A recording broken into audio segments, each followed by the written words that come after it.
Olá, bem-vindos ao Diálogo Brasil. Mulheres grávidas ou amamentando atrás das grades dos presídios são tema da nossa conversa de hoje. O Conselho Nacional de Justiça mantém um cadastro das presas nessas condições. Elas eram 740 em janeiro, número reduzido a 440 no mês passado. Para debater essa realidade que vem sendo mudada por decisões do Supremo Tribunal Federal, estão aqui com a gente a Coordenadora Geral de Promoção à Cidadania do DEPEN, do Departamento Penitenciário Nacional, Mara Fregapane Barreto, e a professora da Universidade Estadual do Piauí, Bruna Stephanie. Ela é coordenadora do Laboratório do Instituto Brasileiro de Ciências Criminais, regional do Distrito Federal. Mas antes de começar a nossa conversa, a jornalista Graciele Bittencourt vai nos contar um pouco das novidades sobre esse tema. Maranhão, presas provisórias que estão grávidas, que estão amamentando ou têm filhos pequenos, já tinham ganhado o direito de ficar em prisão domiciliar desde fevereiro deste ano. Isso devido a uma decisão da segunda turma do Supremo Tribunal Federal. Só que o cumprimento da decisão esbarrava na resistência de alguns juízes locais e também na falta de informações sobre as detentas. Então, o Conselho Nacional de Justiça visitou 34 estabelecimentos penais. E aí viu mães e crianças em locais inadequados, algumas com filhos sem registro de nascimento, sem vacinação e, em alguns lugares, ainda usavam algemas durante o trabalho de parto. Agora, o ministro do STF, Ricardo Lewandowski, estendeu essa decisão de fevereiro para todas as mulheres grávidas, lactantes e com filhos de até 12 anos, e que ainda não têm uma condenação definitiva. Isso vale também para as condenadas em segunda instância. Maranhão, que impacto esse habeas corpus vai ter no sistema prisional e também na vida dessas mulheres e de suas famílias? Graça, essa é a questão que nós vamos discutir agora. Eu começo com a Mara, transferindo para você essa pergunta que a Graciele faz. Qual é o impacto dessa medida nesse universo? A gente tem acompanhado a decisão do STF, enquanto Departamento Penitenciário Nacional, passando todas as informações necessárias, tanto para o próprio STF, quanto para as administrações prisionais estaduais. Nós fizemos um levantamento desde a primeira decisão, e levantamos algo em torno de 10.800 mulheres que teriam os requisitos do HC. E recentemente, no mês passado, a gente refez esse levantamento, são agora algo em torno de 9.700 mulheres com o mesmo critério de acordo com o HC. O que a gente percebe? Que realmente não está indo na velocidade proposta pelo Supremo Tribunal Federal. Essa era uma decisão que teria que ser tomada de imediato ou ela dependeria de alguma outra Ela depende medida? De uma avaliação caso a caso. Quem define é o juiz de cada processo. Há um habeas corpus coletivo de uma decisão do STF que é encaminhada para todos. E aí, caso a caso, é avaliado pelo juiz. O que o DEPEN fez? Ele levantou as informações junto às administrações prisionais em termos de quem são essas mulheres, qual é o nome dela, quantos filhos ela tem, se ela está gestante ou não, se o filho está dentro da unidade prisional, qual é a idade desse filho. E repassamos essas informações tanto para o STF quanto para as próprias administrações, para elas articularem junto com as defensorias públicas, que aí sim fariam os pedidos e para a decisão judicial. Então, não é um processo que seja automático. Ele depende de uma série de avaliações internas por todo o processo de justiça, né? Mara, na abertura do nosso programa, a gente trouxe números do CNJ, de um cadastro que foi feito relativo a essa questão. Mas você fala da abrangência total do habeas corpus, que é um pouco maior. Como é que se explica essa diferença nos números? Perfeito. Os dados que vocês trouxeram do Banco Nacional do CNJ, ele traz o número de mulheres gestantes e com filhos dentro da prisão. Mulheres presas provisórias e presas condenadas que estão em situação de gestação e como lactantes dentro de unidades prisionais. O dado que eu trouxe foram dados que a gente apresentou para o STF em termos da abrangência de todas as presas provisórias que estejam na condição de gestação ou lactantes e ainda possuam filhos na primeira infância, ou filhos deficientes em qualquer idade. Então, essa abrangência é muito maior. A gente está falando de um público que, além de gestação, além de gestantes e lactantes dentro da unidade, também possuem outros requisitos, que é o que o STF coloca no seu HC. Bruna, você tem feito uma ponte aérea entre Brasília e Piauí, fazendo exatamente um trabalho de pesquisa nessa área. Qual é a sua avaliação dessa medida no universo em que você trabalha? Então, esse entendimento do STF, né, através do voto, né, do relator Ricardo Lewandowski, ele aponta uma reflexão, né, aí do sistema de justiça criminal sobre, de fato, que impacto o encarceramento em massa de mulheres, né? A gente tem aí um dado de que nos últimos 16 anos houve um aumento de 680% do encarceramento de mulheres no Brasil. Em grande maioria, as mulheres mães, né, mulheres advindas de contextos de vulnerabilidade sociais, mulheres negras, né? Então, é uma reflexão sobre que tipo de impacto esse encarceramento tem provocado e, para além disso, né, será que existem formas de impactos piores, né, do que aquele, de fato, do qual ela está sendo incriminada, impactos piores, por exemplo, em suas comunidades, suas famílias, que esse encarceramento pode provocar? Né? E como isso pode nos leva a refletir sobre a função da pena, a função da prisão. Será que ressocializa? Será que diminui os crimes que estão sendo cometidos por essas mulheres? Né? Então, a gente tem essa situação aí que gera todo o sistema de justiça criminal a refletir, né? De fato, o que é que causa mais impactos, né, prejudiciais para a sociedade? Se é a prisão dessas mulheres ou o abandono que a prisão que essas mulheres pode provocar em suas famílias, em suas comunidades. Olha, a gente tem aqui a pesquisadora e professora do Mackenzie, Bruna Angotti, estuda o encarceramento feminino e a questão da maternidade de mulheres em situação de prisão. Vamos acompanhar um depoimento que ela gravou para a gente.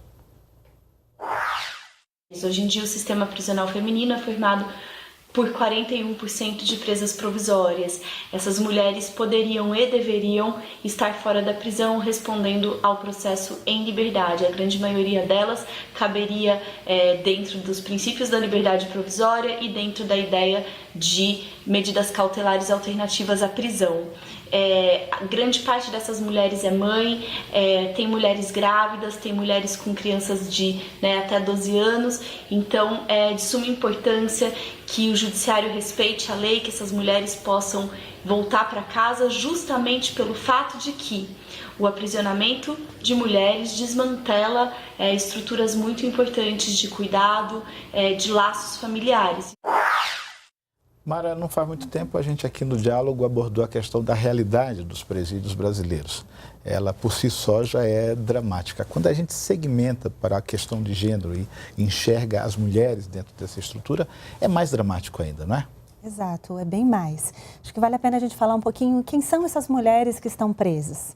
Né? Cerca aí de 45 mil mulheres privadas de liberdade. Que é a quarta população carcerária no mundo, não é Estamos isso? agora, chegamos ao status de quarta população prisional feminina no mundo. 50% dessas mulheres, elas têm entre 18 e 24 anos. Então, basicamente, a gente está falando de um grupo muito jovem. 75% dessas mulheres têm pelo menos um filho. Se a gente imagina que ela é jovem e tem pelo menos um filho, há uma probabilidade grande que esse filho esteja ainda com menos de 12 anos, que é abarcado pelo marco legal da primeira infância, que é a base legal que justificou o habeas corpus coletivos do STF. Para falar um pouco mais ainda do perfil dessa mulher, a gente tem 82% da população prisional feminina que não tem educação básica completa. 82% das mulheres presas sequer concluíram a educação básica, que pela Constituição ela é obrigatória. Em sua maioria, elas cumprem penas por crimes violentos, graves ou não? 62% dessas mulheres cumprem penas por tráfico de entorpecentes. Tráfico de entorpecentes. Esse é um número muito maior que, por exemplo, o correlato masculino, que é algo em torno de 26%. Então, basicamente, as mulheres estão sendo presas e muitas delas levando essa droga na hora da visita para o seu companheiro ou para quem determinar, né? Há toda uma questão que vai para além do ela levar ou de ela ser obrigada a levar. Mas, de fato, elas estão cumprindo por crimes relacionados ao tráfico de entorpecentes. a gente tem aí 70% dessas mulheres que cumprem com menos de 8 anos de prisão. Então, quando a Bruna falou ali que grande parte, realmente elas estão ainda consideradas presas provisórias, elas sequer têm uma sentença condenatória definitiva. E o HC, ele visa esse público, ele não é toda a população carcerária feminina, ele é voltado à população que ainda é considerada presa provisória, com uma série de requisitos que são os dados que a gente levantou. Agora, independentemente dessas questões, Bruna, a gente vê manifestações contrárias a esse habeas corpus. Algumas pessoas se manifestando pelo Brasil, dizendo que ele estimula a impunidade, ou então que as mulheres que estão em situação de privação de liberdade vão engravidar para serem beneficiadas. O que você diz a respeito disso? Não, então eu acho que isso não foge, né, de um certo senso que nós temos hoje em dia na sociedade, de que quanto mais prisão, mais segurança nós vamos ter, né? De um senso comum. Então, não à toa, não é só o encarceramento de mulheres que aumentou, o de homens também aumentou, né? O sistema carcerário brasileiro antes era o 5º, hoje nós somos, foi o 4º e hoje nós somos a 3ª maior população prisional do mundo. E nós não vemos diminuição da violência urbana, a gente não vê diminuição do cometimento de crimes violentos ou não violentos, né? Mais do que isso, até você não vê o resultado dessas prisões para quem retorna para a sociedade. Exatamente. Não é isso? E as pessoas que vão presas, os índices de reincidência de pessoas que foram presas, inclusive por crimes de menor potencial ofensivo, né, é muito grande, né, o índice de reincidência, ao contrário de outras pessoas que passaram por medidas restritivas de direitos, medidas alternativas, né, à prisão, à pena da prisão. Então, é inclusive uma grande luta da implementação desse entendimento, desse HC, desse habeas corpus coletivo, se dá no judiciário estadual, se dá por parte do próprio Ministério Público, né? Então, das próprias instituições de justiça, né, do sistema de justiça, que tem, inclusive, esse entendimento, né? Não é só a população, mas as próprias instituições que poderiam estar aí, né, readaptando seus entendimentos, avançando, tem essa resistência. Então, isso parte desse senso comum, né, na sociedade, e que os dados mostram. Se diz que no Brasil se prende pouco. Isso é uma grande falácia. No Brasil se prende muito, né? Se mata muito, inclusive, né? A gente tem aí uma letalidade muito grande em confrontos, mas a gente não vê a violência urbana e a criminalidade diminuindo. Ou seja, a gente precisa pensar novas estratégias, né, para o sistema de justiça e novas políticas públicas, né, para que possa se prevenir, né, esse tipo de situação. Olha, nós vamos fazer um rápido intervalo, daqui a pouquinho a gente volta para discutir essa questão novamente. É já já.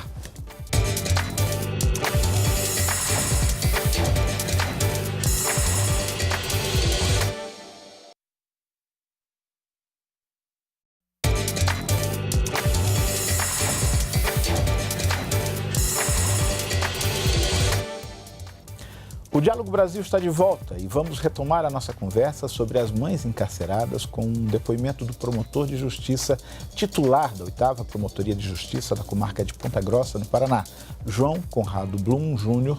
Ele faz críticas à decisão do Supremo. Vamos acompanhar o que ele disse.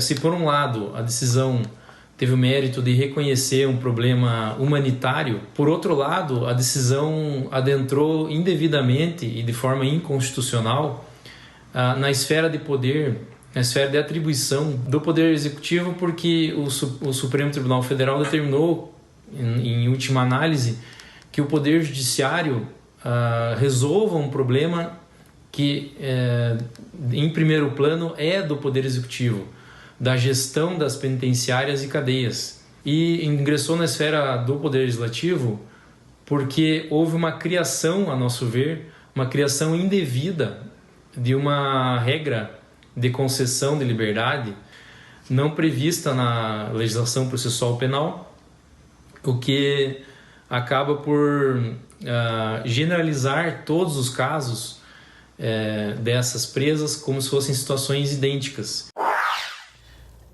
Bruna, essa linha de raciocínio do promotor lá de Ponta Grossa, você concorda com ela? Eu não concordo, né? Apesar de compreender, né, todas as questões envolvidas, né? É importante a gente ponderar todas as questões. No entanto, assim, não compreendo que o judiciário está se inserindo num campo que não seja de sua competência, né? Não teve aí interferência de poderes? Eu não acredito, não leio dessa forma, né? Então, a gente tem, por exemplo, o Código de Processo Penal, né, no seu artigo 318, que vai dizer, sim, que o juiz pode conceder, né, existe essa brecha, pode conceder prisão domiciliar, por exemplo, para mães, né, de crianças, para lactantes, né, mães que estão amamentando, né, com crianças abaixo de 12 anos de idade, enfim, e algumas outras condições, né, para idosos, né, existem várias condições. E a gente compreende que é dever do judiciário, né, reconhecer um estado de coisas, né? E até a expressão que o STF tem utilizado, né? Estado de coisas inconstitucional. Então, a lei de execução penal, por exemplo, né, para aquelas que já foram sentenciadas, garante, né, o berçário, garante a creche, garante uma série de aparelhos no sistema penitenciário que possam resguardar os direitos fundamentais daquela pessoa. Afinal, no momento da prisão ou de uma sentença, ela tem a sua liberdade tolhida e não seus outros direitos, né? Como a saúde, a alimentação. Por falar nisso, Mário, eu queria saber qual é a condição que se tem dentro das estruturas dos presídios, essa condição dos aparelhos, por exemplo, que possam garantir saúde, esses direitos aos quais a Bruna se referiu. Bem, a gente tem uma população prisional nacional entre homens e mulheres que está acima de 726 mil pessoas privadas de liberdade, distribuídas em cerca de 1.449 unidades prisionais.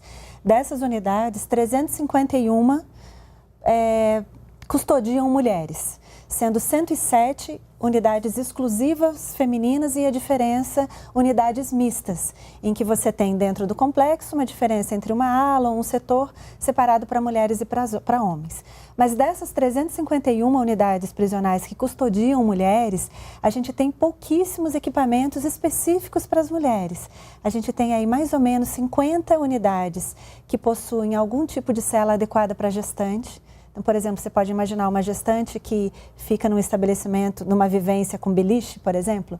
Então, são 50 unidades que têm alguma adequação para custodiar gestantes. Temos aí 49 unidades prisionais que têm algum equipamento para essa criança que está junto com a sua mãe, como foi apresentado com os dados.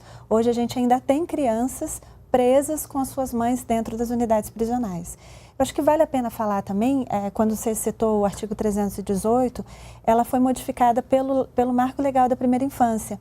É uma legislação de 2016 que alterou esse artigo do 318. Então, a gente não está falando em legislar, não é uma nova legislação. O que nos parece é que o STF está determinando o cumprimento já de uma legislação vigente. Bom, só pegando esses dados dessa realidade que você nos trouxe, Bruna, então não é equivocado imaginar que essas mulheres estão sem assistência médica adequada, as crianças que estão lá dentro acompanhando estão sem vacinação, é isso mesmo? É isso mesmo, né? Então, nós temos muitos relatos e registros, né? Inclusive, assim, apesar das informações, né, terem melhorado nos últimos anos, mas a gente ainda tem um déficit de informações muito grande. Mas os relatos que chegam, né, para a gente que pesquisa, né, que é advogada, criminalista também, exatamente são a grande proliferação de doenças, né, que por higiene, saneamento, não estariam ali, né? E as crianças, né, que não têm, enfim, né, não são inimputáveis, estão ali compartilhando o mesmo ambiente, né, sem acesso a direitos básicos, né, exatamente porque a mãe, em sua grande maioria, mulheres oriundas de contextos de vulnerabilidade, né, quem são essas mulheres que estão presas, né, como a Mara falou, são mulheres que não têm o ensino básico concluído, né, 82% dessas mulheres são mulheres negras, né, então a gente tem aí o sistema de justiça criminal, com o seu aparato todo direcionado na frente de mulheres negras, né, de mulheres periféricas. Então é importante que a gente fale sobre a seletividade penal. A gente tem a decisão da mulher, né, do ex-governador Sérgio Cabral, que ela, por exemplo, conseguiu sobre esse argumento, né, de que ela teria filhos, né, e nós defendemos o direito dela enquanto mulher branca, de classe média, né, classe média alta, com alta escolaridade. No entanto, exatamente, esse mesmo entendimento deveria alcançar todas as outras mulheres, né, que vêm de um recorte muito mais prejudicado socialmente, né? E é importante que a gente fale sobre isso, né? Isso está carregado de preconceito ou é, de novo, uma ausência do Estado para decidir essas questões? Nós compreendemos que o racismo, né, nós que pesquisamos nessa área, compreendemos que o racismo é algo estruturante para todas as instituições da nossa sociedade, né? Porque nós temos aí de 518 anos de nação brasileira, nós temos 388 anos de escravidão legalizada, fora toda a omissão do Estado brasileiro para com a população negra. E nós temos aí um sistema de justiça criminal que, desde a sua origem, ele tem a sua mira voltada para essa população, né, como um inimigo. E por isso é importante a gente pensar o racismo como uma estrutura, né, que tem que ser combatida com educação, tem que ser combatida, enfim, com políticas públicas, né, para a população. Mara, quando a gente se dá conta de toda essa realidade, é possível a gente imaginar um cenário melhor do que esse que a gente está vivendo hoje? Eu acho que vale a pena a gente falar, inclusive, qual é o esforço que está sendo feito para melhorar as condições da população carcerária, inclusive a população carcerária feminina. A gente vem numa qualificação profissional dessas mulheres, com oferta de qualificação profissional, porque a gente entende que o trabalho é uma dos principais pilares da ressocialização. Então, a gente vem com ações de elevação da escolaridade, doação de equipamentos para que essas estruturas físicas das unidades sejam um pouco melhores, adaptadas. Então, a gente doa equipamento para salas de aleitamento, brinquedotecas.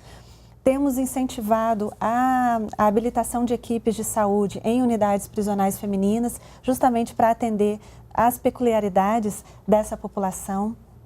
Uma capacitação profissional voltada ao profissional que atua diretamente com a mulher encarcerada, para também entender todas essas necessidades específicas que a mulher tem e também na construção dessas unidades prisionais. A gente entende que unidades prisionais para homens são diferentes de mulheres. As mulheres, elas necessitam, por exemplo, uma higiene diferenciada do que dos homens. Tem equipamentos, por exemplo, para esses filhos que estão junto com essas mulheres nas unidades prisionais.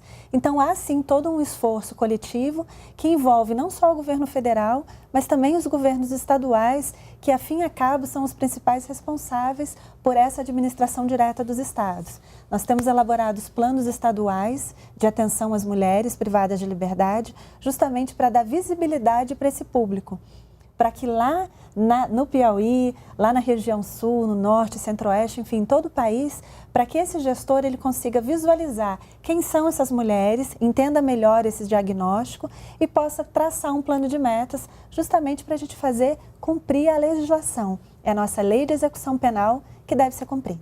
Olha, a gente não pode terminar esse programa, a gente está se aproximando do fim desse espaço, mas eu queria perguntar a cada uma de vocês, nós estamos diante de um novo processo, de um novo governo que começa daqui a pouquinho.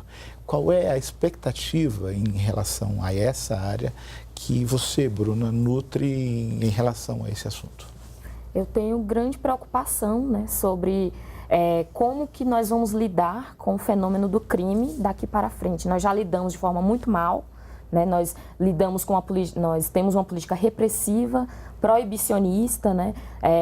Proibicionista, por exemplo, inclusive falando da lei de drogas, né? Que os crimes relacionados a drogas são os crimes que mais prendem mulheres e também foi o crime que mais encarcerou homens nos últimos 10 anos. Nós temos aí uma política, inclusive letal, né? Segurança pública e o Horizonte não pretende debater isso na sua raiz do problema, né? Ele pretende, mais uma vez, continuar e acelerar os processos de repressão. Então, é com grande preocupação que a gente vê, né? A gente que lida diariamente com o sistema prisional e, na verdade, teria que ter um outro tipo de adoção de medidas, né? Legislativas, executivas e no judiciário. Teria que ser um grande conjunto de ações entre as instituições para a gente ter algum tipo de avanço e, na verdade, a gente não vê bons horizontes, né, para as políticas penais a partir aí dos novos ventos que a presidência da República, por exemplo, e outros setores aí no Legislativo estão apontando. Mara, qual é a sua opinião? A nossa expectativa é que a gente avance, que a gente possa articular com todos os atores envolvidos na questão do sistema prisional. E a gente, quando fala sistema prisional, ele não é só executivo, ele é legislativo, ele é judiciário, ele é sociedade civil. Esse é um problema de todos. Então, é que a gente realmente possa fazer cumprir a legislação e possa avançar em uma situação que hoje realmente é muito crítica. Olha, eu agradeço muito a participação de vocês e eu tenho certeza que a nossa conversa aqui ajudou o telespectador que está em casa a entender um pouco melhor essa realidade. Se você quiser saber mais sobre o nosso programa, entre no site da TV Brasil. Eu te espero na segunda-feira que vem, às 10h15 da noite. Até lá!